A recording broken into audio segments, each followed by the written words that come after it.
everybody, I made a really cool trick or treat kind of candy chute last year. I found this design. I'll post it where you can find it. This thing is made out of PVC. It's totally cool, but I did add a little trick component to it, and I got people really good. I had a lady that when I activated this thing, she jumped back and almost rolled halfway down my driveway. Like, it was so cool. So I'm gonna just put it together, use some time lapse, and then I'll talk about what it does when I'm done. And yeah, let's go. Oh, what's that? Oh, my shirt. Oh yeah, look, Snarky Solder Guy's got a merch table now, huh? Look at that. So if you haven't read my book, The Battery Powered Home, this is just kind of a cheeky little snarky question that I would ask people who ask me a very specific question about battery sizing.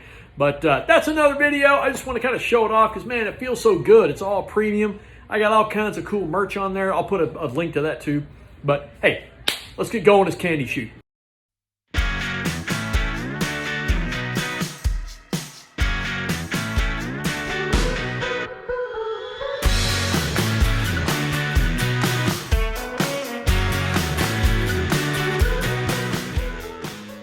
Okay, so I want to show a close-up of this.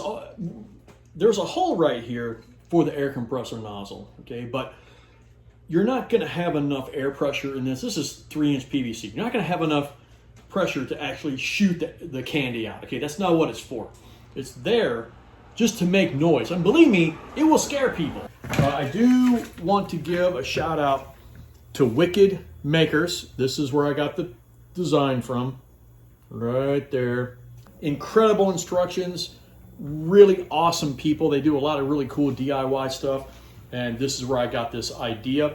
Of course, this was my own little modification, right? So I have the air compressor charged up, and I'm just going to show you real quick how that's going to work, right?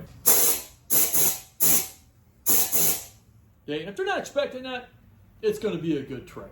So anyway, I hope you have a lot of fun with this as much as I did. Again, we want to thank Wicked Makers for this design. Have fun. Y'all take care.